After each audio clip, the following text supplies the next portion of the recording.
Let's do the introduction to atomic theory.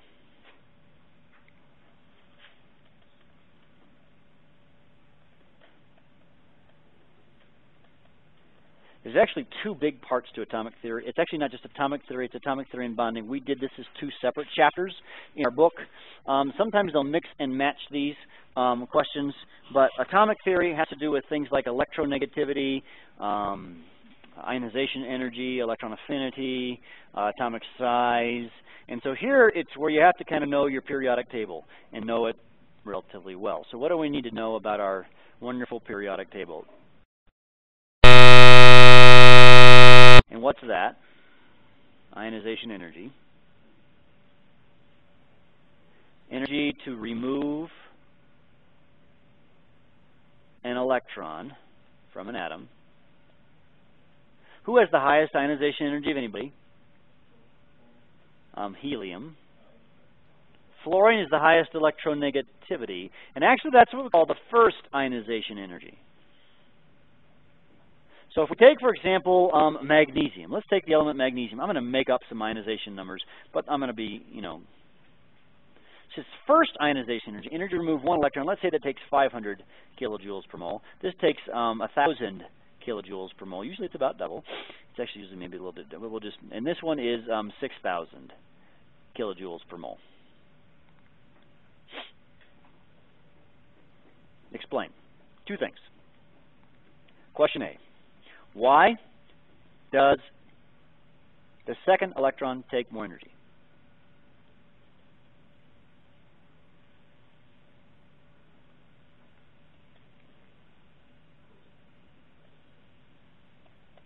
All right. Whenever you're talking about these ionic properties, what's the most important thing that you've got to basically go back to? Huh? Say again? Boxes? No. Yes, sort of. Actually, size. The atomic size makes the big difference. Okay? But it does come back to the boxes notation. That's correct. When in doubt, draw the boxes. So if I were to draw the electron configuration of magnesium, you would say that it would be neon, and then it would be 3s2, right? Now, if you think about the magnesium atom, I'm looking in the periodic table now, he has 12 protons, right? In the center of his atom. And then he's got 12 electrons in various levels. So the last level, actually let's do 10 electrons here, and then we'll say 2 electrons here. That's the 2 electrons in the 3s orbital, right? To remove one electron, what happens when you take away one electron? To the size. It gets smaller, right? So it gets smaller to remove one electron. So then what happens to the magnesium when it gets smaller? To remove the second electron now. You've got 12 protons, and then you've got your 10 electrons here, and now, a little bit closer, is now 1 electron. So here's the size of the magnesium atom. Here is the magnesium plus ion. Have we changed the strength of the magnet, if you will, in the center of the atom? No, it's the same. But I've checked, the things it's holding on to is less. So he can hold this 1 electron a little tighter, can't he? So it takes more energy to remove the second electron because it's closer. And remember, magnets, and you've played around with magnets, and this isn't a magnet, it's electromagnetic attraction similar, is that the closer magnets are, the stronger that they are, right? And so if they're closer, they're stronger. And of course, to remove the second electron, to remove this guy and take him away, that's going to take even more energy. And then you get down here to the magnesium 2 positive atom, or ion. So it's even smaller, isn't it? Now, how about remove that third electron? Why is it to remove the third electron? It's going to be one of these 10. Why is that like super duper hard? We said like 6,000 or whatever. Because it's a full shell. Good. It's a full shell. And this shell is quite a bit closer. I've probably drawn them way to scale. These were probably way out here. All right. And this is probably a more accurate picture. Since they're closer together, they're more difficult to hold. And there's a key term I want you to use when you're writing your exam. These are core electrons. So why does it increase big time? Why does it go from 1,000 to 6,000 or whatever? Because you would be removing a core electrons, and it's very difficult to move core electrons because they're much closer to the nucleus. Good? That's ionization energy. And the size thing, you can think through this sort of picture, you should be good in terms of those types of questions. It always comes back down to the size, okay? You should be able to draw some electron configurations. There's always seems like a question, certainly in the multiple choice. If I said, give me the electron configuration of copper, what's the electron configuration of copper? Let's do it the shorthand notation. Where would you start? Start at argon. Perfect. And you'd say 4s2. Perfect. 3d 9. And I guess you'd be wrong. I picked this one on purpose because this is what? Copper is an exception. Why is copper an exception? Because what does the universe like better? Half-filled orbitals are stable, and this 3d9 is no happy thing. So if you do 4s1, 3d10, he's happier. Remember that? Which two families are exceptions that you need to know about? Look on the periodic table. They're all both transition metal families. Copper family, I've already gotten that. Who's the other family that's going to have this issue? Huh? Chromium would be your second family that would do this. All right, because he would be, chromium would be 4s1, 3d5. Remember that? Otherwise, I think you're probably pretty good at making electron configurations. Now, one of the things that in atomic theory that I often see questions, speaking of ionization energy, as you go across the periodic table, what happens to the ionization energy? It gets larger, doesn't it? Correct? Is that true all the time? Exceptions. Here's the notable sections. Between nitrogen and oxygen, okay, on the periodic table. Let's say that this one is 700 and this one is 680. Why? Generally, this is true. This is the trend. And this right here is an exception. These are not probably the right numbers. I'm just making them up. But why is and this is the ionization energy. Why does it go down? Because nitrogen's half full. If you were to draw the structure of the nitrogen atom, nitrogen looks like this, doesn't he, in his 2p orbital. And oxygen, in his 2p, this is nitrogen, and this is oxygen, that's his 2p orbital.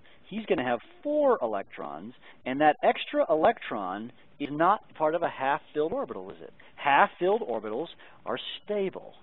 This is an unstable, more unstable, so it goes down just a skosh. It's not going to be a huge dip. It might even stay flat, but you're going to see this. Where on the periodic table are you going to see these kinds of dips? Let's think through this. Where are you going to see the dips where you have the sort of exceptions on the periodic table?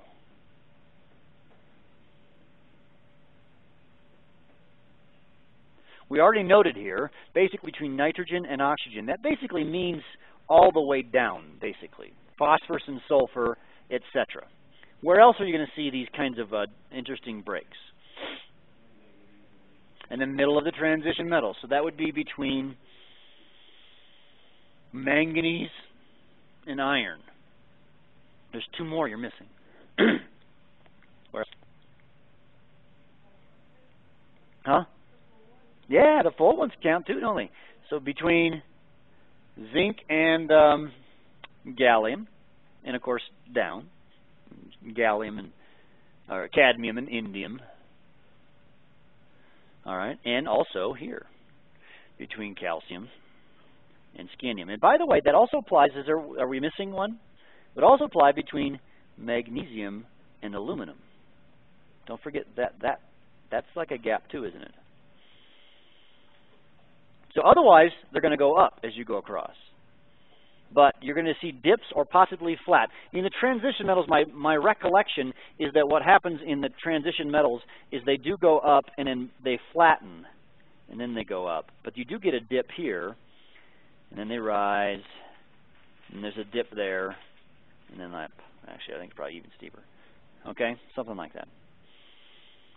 Okay? Something like that. Make sense? Ionization energies? Electronegativity. What's electronegativity?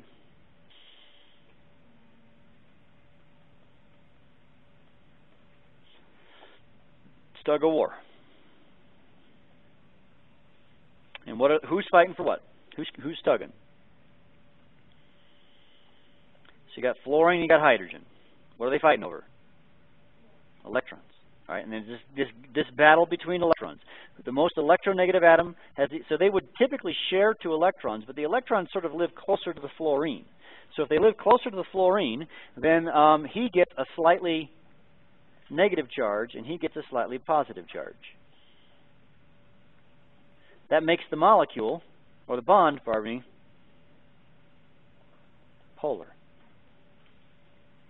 All right, we could draw this like this. I'll put H here and F.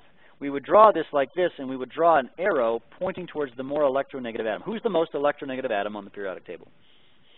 Fluorine. I picked fluorine on purpose. Fluorine's the most electronegative. Who would be the least electronegative atom on the periodic table? Francium. That's correct. All right.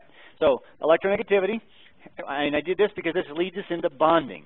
Now, bonding, guys, the thing you must have memorized when we talk about bonding, by far, is Mr. Bergmann's bonding table. Right? There are 3 kinds of bonds. There's ionic bonding, there's covalent bonding, and there's metallic bonding. Now again, these numbers are made up by me, but I think they explain. Well, how strong is an ionic bond? Or 85%, or 85 strength. A covalent bond is 100, and a metallic bond is 65. Because if they ask you a question like which has a higher melting point, or boiling point, or freezing point, or something, the higher that number, the stronger the bond. All right, covalent bonds are the strongest, followed by ionic and metallic. But covalents are weird because they can have a network solid. That's like a diamond. It has a strength of 100. But then we can have polar compounds, and we can have nonpolar. And polar things can either be London forces, or pardon me, it can either be hydrogen bonds or a dipole force. Nonpolar are London dispersion forces. And hydrogen bonds are a strength of 5, dipole are a strength of 1, and London forces are a strength of 0.1. So if I were to boil water, when you boil water, what do you break? The intermolecular force called a hydrogen bond. Now, how do you know if it's a hydrogen bond? No? Well, yes. H plus F O or N. Remember, E.T. phoned home. If he phones home, I did it backwards, home phone or whatever, you get the idea. You got to have F or O or N connected to H. And if you think about it, if F is connected to H, you make HF. That's it. You're done. Usually it's the O or the N connected to it. All right? So covalent bonds are very strong, but these are what we call the intermolecular forces, or sometimes abbreviated IMF. And, of course, covalents, we didn't say this, but these are nonmetal to nonmetal, right? Metallics are like metals to metal, and this is metal to nonmetal, right? If you understand this table, you're good. The other packet that I handed out to you, he had a very similar table than mine, if you wanted to look at it. Good? Because they're going to ask you these questions. Now, how do you know if a molecule is polar or not? Let's talk molecules. Let's take the molecule SF5.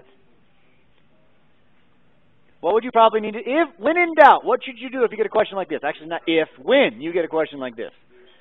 You draw a Lewis structure. You'd say, okay, 6 is sulfur, plus 5 times 7. 7 times 5 is 35. Oh, we better make this a negative charge. Okay, plus 1, because we can't have an odd number. Actually, you can, but we're not going to worry about those. 35, 36, and 6 is 42 electrons. So you take S, 2, 4, 6, 8, 10, 12, 14, 16, 18, 20, 22, 24, 26, 28, 30, 32, 34, 36, 38, 40. Uh-oh. I got a budget of 42. I've spent 40 of them. What do I do with the other 2? Go to central guy. What would be the hybridization of this guy?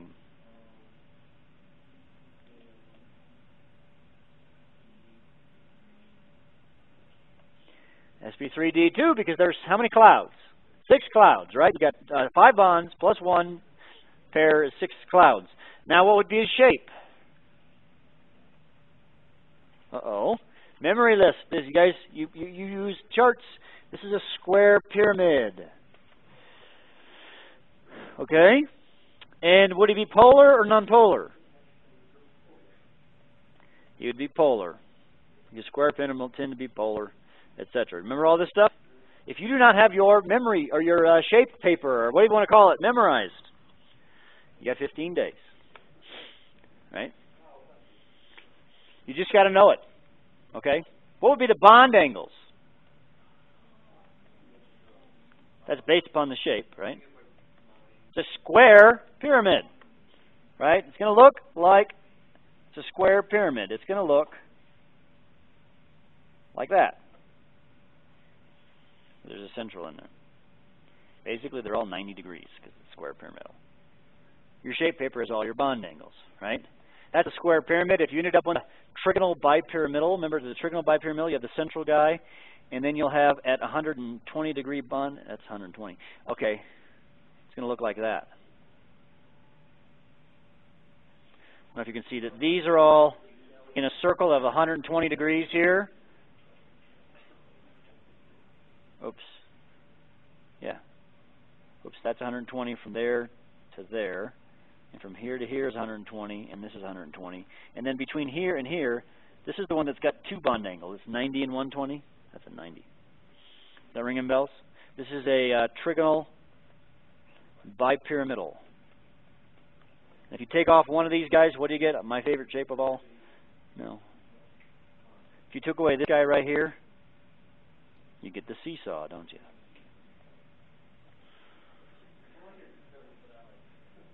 Huh? Remember all that stuff? All right. Those are really other questions I've sometimes seen them talk about. We can also talk about an ionic bond. Which would have a higher lattice energy, NaCl or MgCl2? Which one has a higher lattice energy?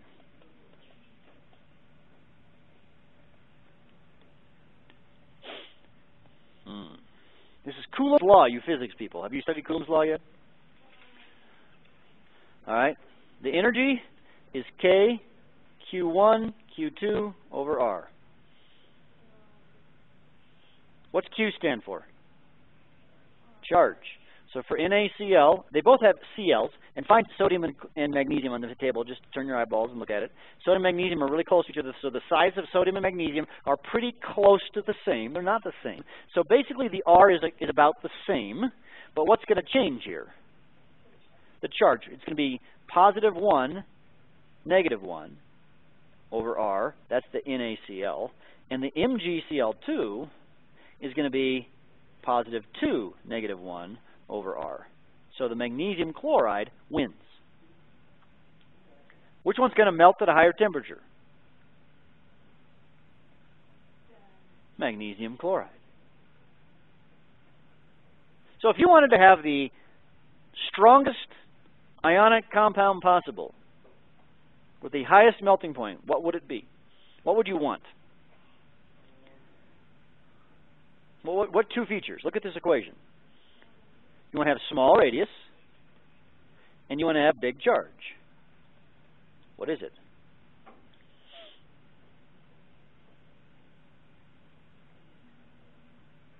Who's the smallest with the charge? Beryllium has a positive 2 charge, right? Not a common element, but that's okay. Who would have a pretty high charge negative? Not carbon, but close. Carbide is how you would say it. Ce minus 4. So it would be Be4 C2. Actually, BeC2, wouldn't it? Because you'd reduce. No, Be2C.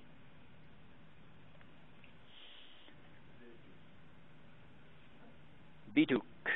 I don't know. Is that some weird deal? Good? Is that semi-helpful here? Do one of the review problems. I like this. Okay, I forget. 1997, review number 26 here, looks like.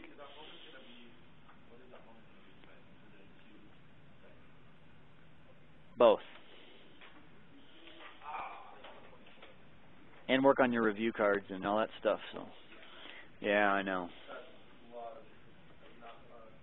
A just says draw the Lewis structures and predict the molecular geometry. That's the shape of each.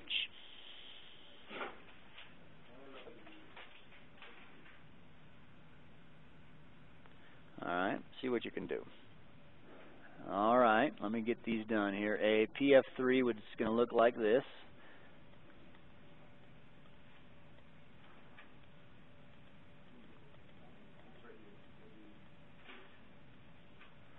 And then PF5 is, I better do that one. P is 5 plus 5 times 5, 25. So we're up to 30, right?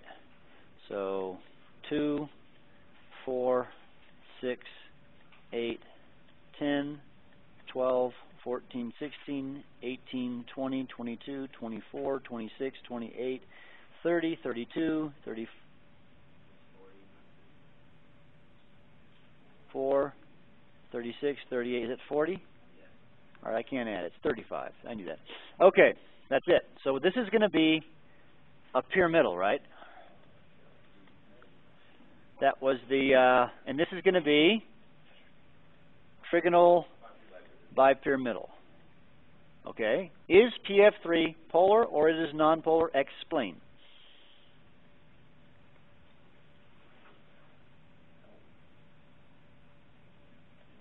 It's polar because it's pyramidal. Remember, its shape is an unbalanced shape. It's a pyramid. If you were to find the center of the negative charges, it would be the base of the pyramid, right? The pyramid looks, if you will, like that, right? And at the base of the pyramid, right here at the base, is the center of your fluorines, and the center of your phosphorus is at the top. They're in different locations, so it's like a little magnet, right? Where it's actually going to be, you could actually draw it, it's going to be down like that, showing for the fluorine. So it is polar. It says explain. If you just say polar, you will not get full credit, will you? And you want to get full credit.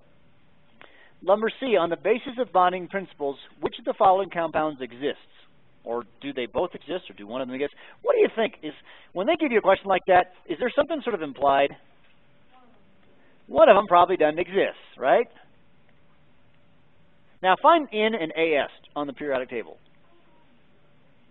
They're in the same family, right? So if we're to do the valence electrons, you're going to take 5 plus 35, right? And this will be 5 plus 35. So they're both 40 electrons. Correct? So, which one of these exists?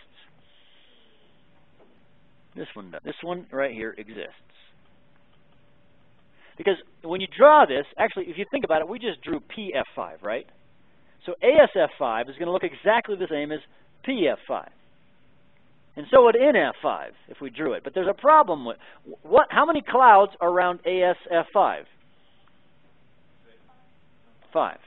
5 clouds. Now, by the way, the word clouds is also sort of a Bergmannian invention. There's 5, what's the effective pairs. That's a more scientific thing is they call them effective pairs. You can say just clouds of electrons, including bonding ones. That would be acceptable. But what's the hybridization of this? sp3d. That's your clue. Why does AS5 exist? And not, why, or maybe I should better say, why does NF5 not exist? Because the D implies there's a d orbital. In nitrogen is 2s2, 2p3, 1s, right? For this to occur, N has to, remember what happens here? How do we make the D? It promotes to the d orbital, but guess what? Is there such a thing as a 2d orbital? Now, the first d orbital that exists is a 3d orbital. So it cannot promote to something that doesn't exist for it. There's no such thing as 2d.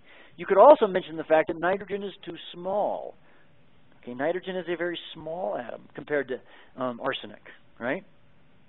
But I would especially talk about this. In fact, I might even show that ASF5, I would draw an electron dot, or the electron box arrow thing deal. For AS, I would draw this. I would draw the 4s orbital. I'm going to skip over the big 3D right there. And then I would draw the 1, 2, 3, 4. And then I would draw the big d orbital. This would be the 4d, yeah, 4d orbital. This is the 4p. And I would show this electron doing this. That would be the perfect way to solve this problem, by showing this. And then maybe do that again also with nitrogen, and draw this as a 2d, and then maybe put an X through it and say, that doesn't exist, so therefore that's why this one doesn't exist. You know, write the two, you know, going fast here, but you get the idea. It would look the same. And this cannot happen because 2D does not occur. So that's why this one on the bottom is a no-brainer to not occur. They're going to like that kind of an answer. Pictures are worth 1,000 words, or diagrams. If you can draw the diagram, you're going to win it most of the times. What's that? I missed that. Commenting about something I said.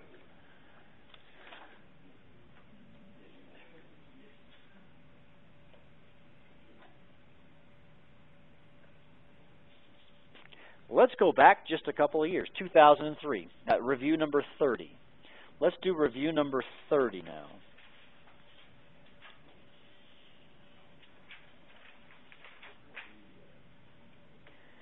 This one right here. I think I had this on a exam for you recently. This looks like one we've seen recently, but it's not a bad idea to visit about it. We have 3 chemicals, propane, propanone, and 1 propanol. Okay, there you go. They all have, all have 3 carbons, right? My elephant plays basketball, right? P. For propanone, draw the complete structure flowing, show all atoms and bonds. So which one we're going to do? Propanone, that's the second one. Now notice they gave us the formula CH3, COCH3. So CH3, OCH3. If they get a big complex molecular deal, the good news about these things is that all we need to do is remember that carbons get how many bonds? 4. Oxygens get 2, and hydrogens get 1. So, huh?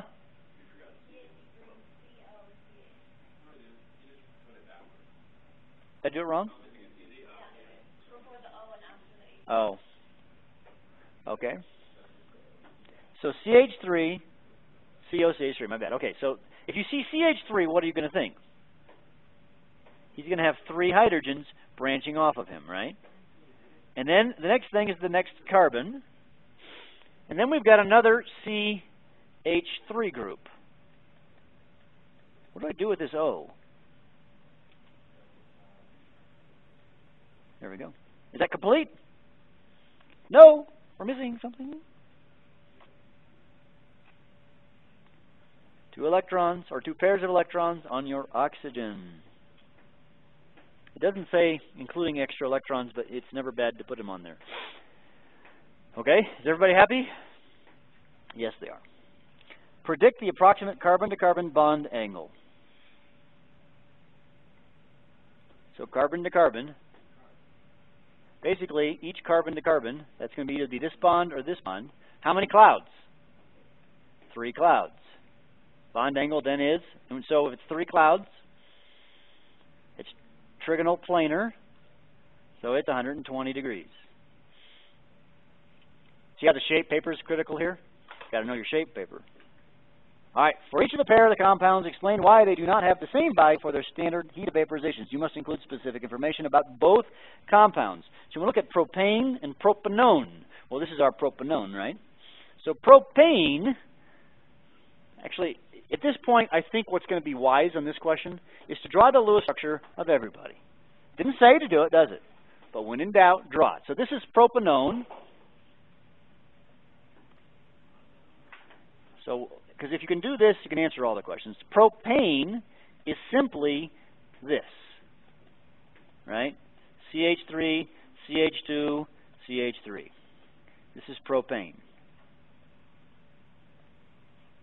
And then you got propanol. Propanol is C, C, C. The first has a CH3, right?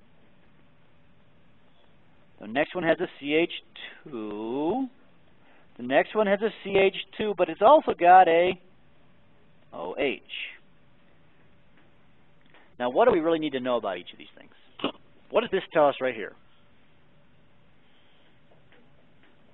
It's a hydrogen bond. We'll put a little 5 right there. Now, you can't use the 5 on the AP test. I'm not going to know what that means, but it may be useful for your brains right now. What's going to hold this together? What kind of a bond holds this together? London dispersion forces, because it's non-polar. This one's kind of a weird one because technically, if you think about his structure, I've drawn it in a straight line. It's C, C, C, O. Do you see how that's going to be? More like that. And the O is more electronegative than the carbon. So this is going to be slightly polar, isn't it? So what's going to hold it together? Dipole force. You see, we've got one of each. So that's going to basically answer our questions. Why does look at propane and propanone. Propane, I would predict, without even looking at the numbers, propane should have the weakest of them all. Propane has a 19 kilojoules per mole. That's the energy it takes to boil the propane. To boil the propanone takes more. Why does it take more? Because dipole is stronger than London forces. Right?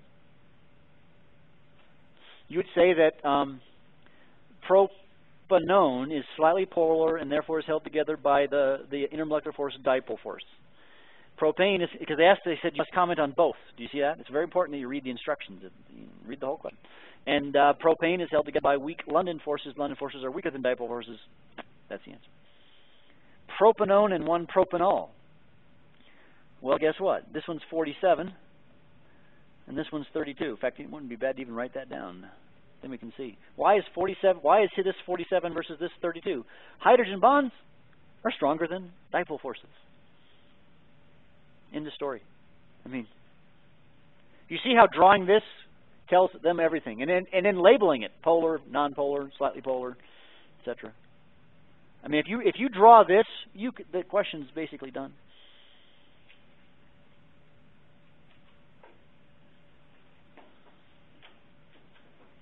All right, draw a C. Oh, geez.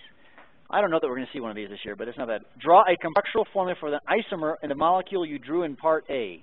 In Part A, we had C, C, O, C. Right? I'm going to draw the other one here. How could you also draw this? An isomer.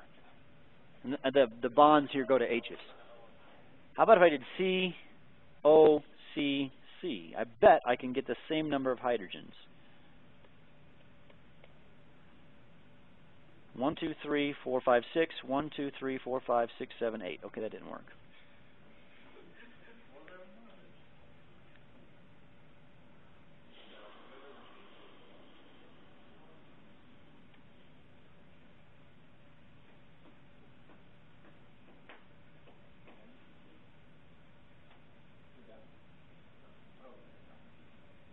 All right, did I just do it? 1, 2, 3, 4, 5, 6, 7, 8. 1, 2, 3, 4, 5, 6. Wait a second. I think I'm right. 1, 2, 3, 4. There you go. That would work, wouldn't it? You want a double bond if you want to reduce some number of hydrogens. There's probably a bunch of other ones. I don't know. I think an aldehyde would work too. We could go like this: O, O.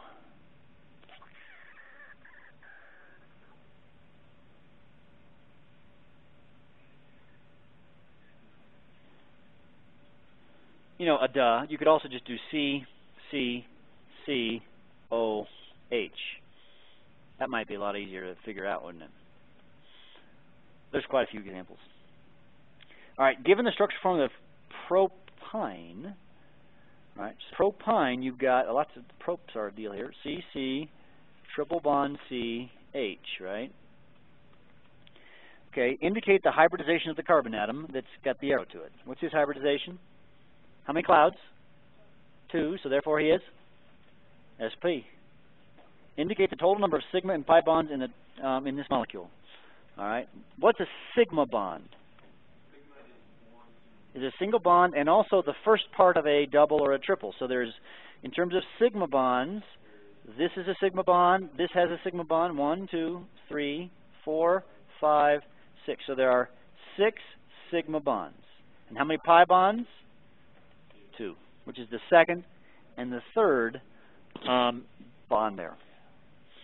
That's an easy question. If you can count, if you remember how you count and what they are. All right, what are you going to do tonight for homework? A lot. You've got note cards. You've got kinetics, and you've got IMFs, intermolecular forces, bonding, and all that kind of stuff. Because we still want to do colligative, and we didn't get time too much about the lab. The last piece of this review is lab questions, and I'm going to try and cover the rest of that on Wednesday. Friday we'll take the exam, and then One thing I might spend some time on is I do have another reaction quiz thing. And one day I'll hand that out to you, and maybe I'll just podcast that separate, and you can just download it and watch me solve them. I got a new one of a bunch of more that I haven't shown you that somebody else has made up.